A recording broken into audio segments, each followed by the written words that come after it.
I'm going to calibrate subwoofers. I will focus on showing what this calibration actually does to sound. How does sound improve? Is it worth the effort? I will show you what I do, and I will show you, while we go on, what the impact actually is on the sound system we are going to calibrate. It is those very, very small compact horn subwoofers. It's the T6 with a built-in DSP amplifier. Main speakers are the F25s. One subwoofer down here, and one subwoofer is hidden somewhere up there. There it is. See? Subwoofers are not placed in ideal positions. They are placed where they can be, because in the ideal position there is already a subwoofer, and that is going nowhere. So there is no place for this subwoofer in there. Then we need some instrumentation equipment to do the calibration. We need a measurement microphone. It's sitting right over there. Then we need a computer sitting here to do measurements and to interact and program the DSP amplifiers inside the subwoofers. And then we need wires, many wires going all over the place.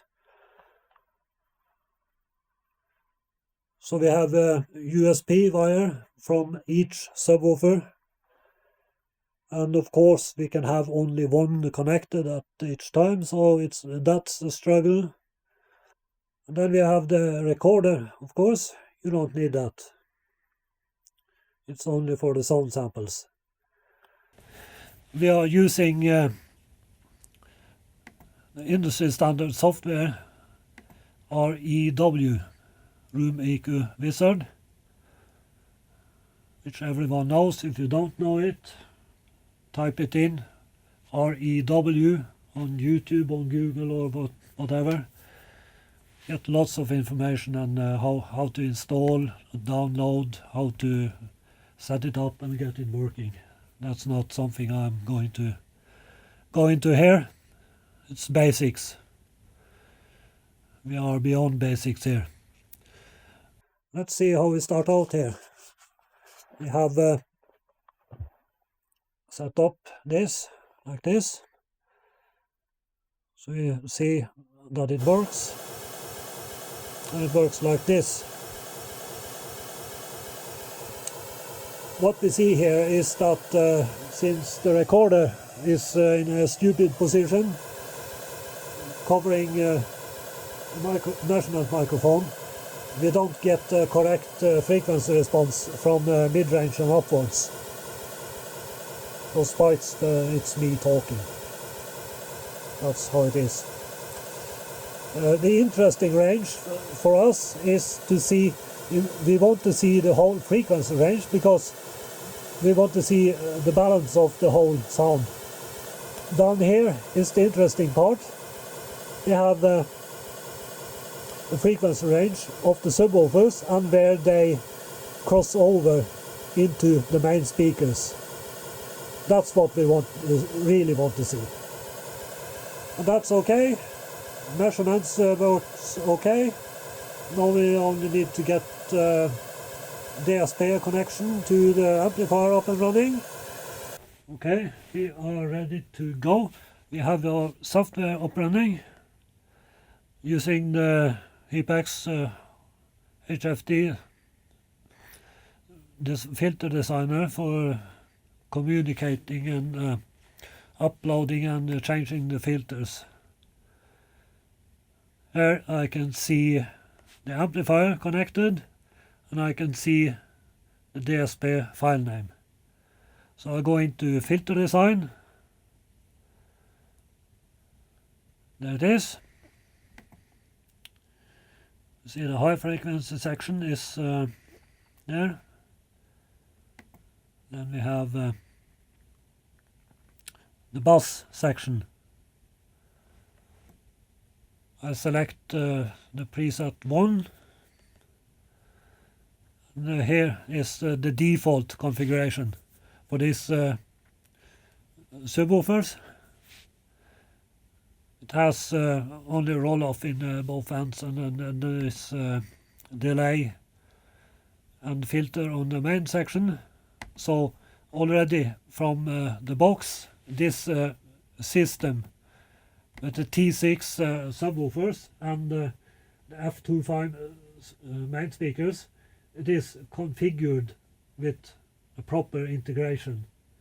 So it's sort of cheating. It's not like when you go to the shop and you buy some speakers and then you buy from a different brand a subwoofer, and then you find out, oh, it doesn't work. You need some DSP processor.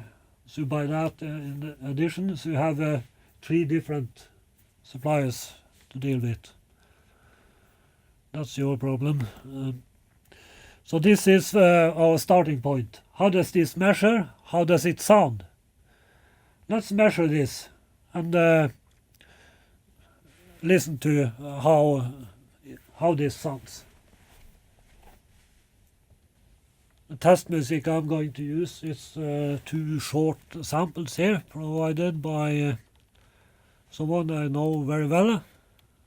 So I have no copyright issues with this one. Let's hear it.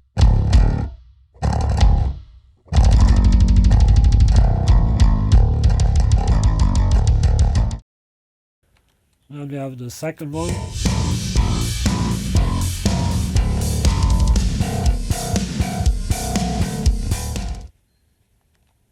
We have the real-time analyzer with the spectrum graph, so you can see the frequency spectrum of the clip. Okay, here it comes. It's the first one.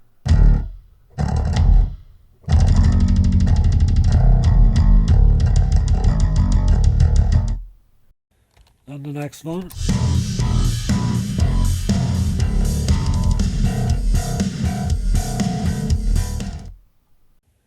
You can see that the frequency range is correct for this type of test.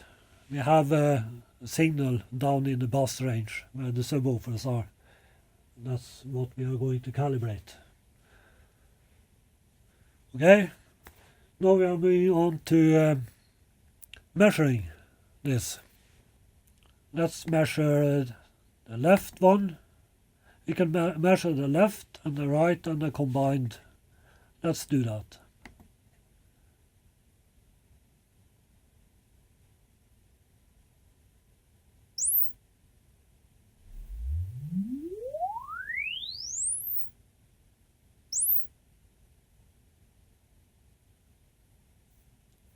That's the left one.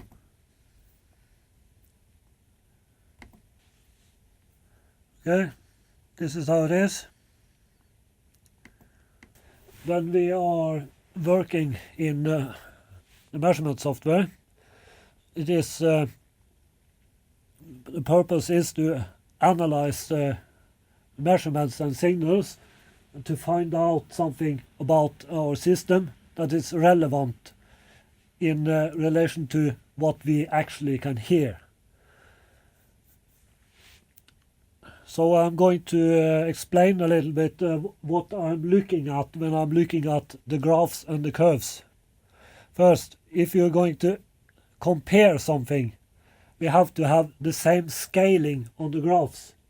If you don't have the same scaling, then compare to a different measurement that you do at your home is meaningless.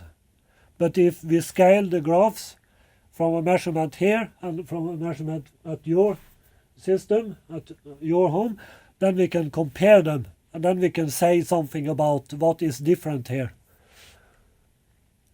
Also in this here, people is obsessed about frequency response and it needs to be so and so smooth and flat. That's not possible and that's not a goal. It doesn't matter. A frequency response looks like this. It's lots of wiggles and deviations. What is important is to be able to identify and see the faults in this frequency response that actually matters.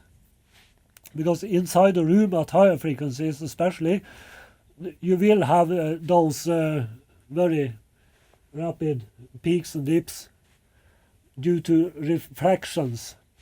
As we get lower down in frequency, those reflections appear further away in frequency.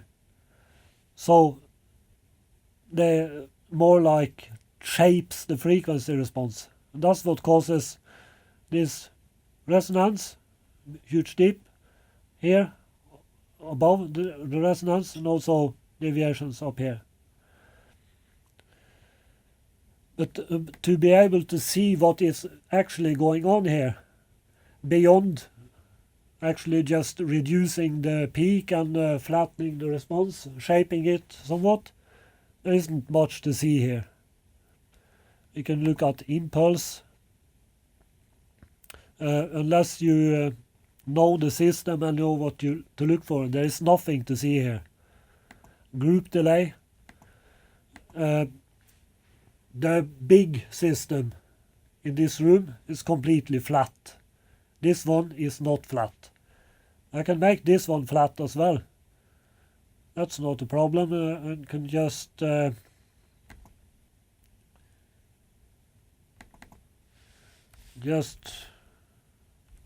range. Okay, it's flat. So need to pay attention to what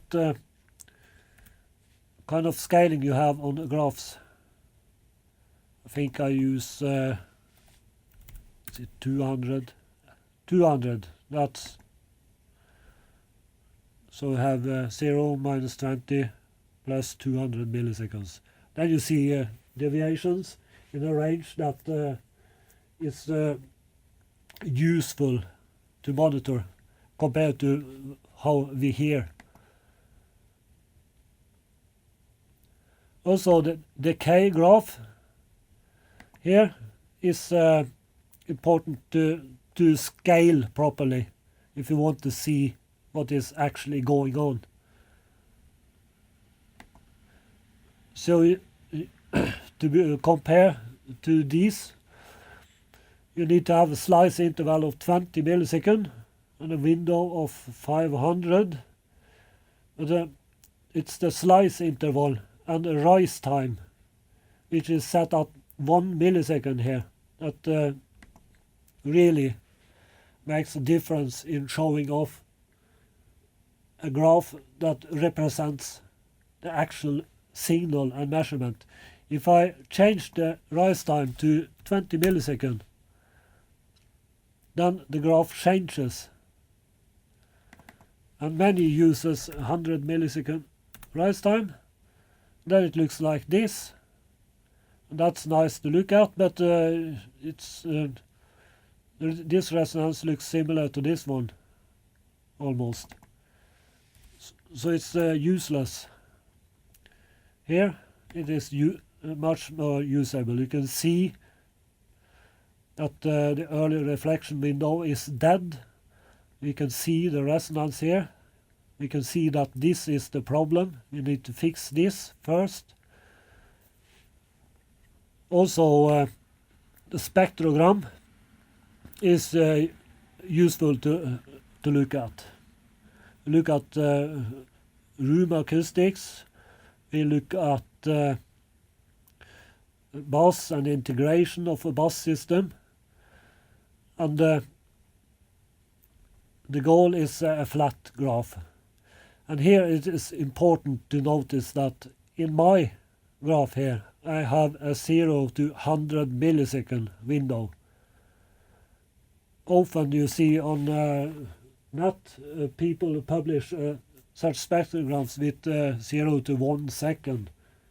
That's irrelevant for sound reproduction purposes.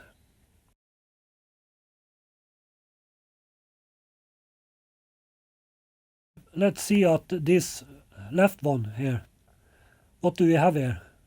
If we go into decay, we can really see what is going on. You see this? This is a resonance, a huge resonance. This causes coloration to the bass, and it doesn't sound clean. It doesn't sound neutral. Some may perhaps like this kind of sound.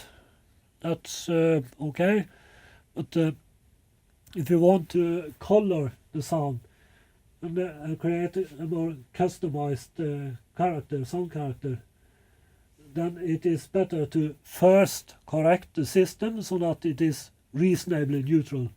Remove all artifacts and defects in the sound. This is defect. And then our problem now is how can we address this? Can we fix this resonance? And we can. But we also see that in the frequency response there is a huge dip. And this dip is also present on the right speaker. And the right speaker doesn't have this resonance. So we need a custom EQ on each subwoofer. You can see it here. It has a resonance, but it is much lower down in level. So it looks way better. Also in the sum, you see the same. We see the resonance here. We see the dip. And we wish to correct this. We also wish to have more neutral and flat frequency response in the bass range. And this is possible to fix. So let's do that.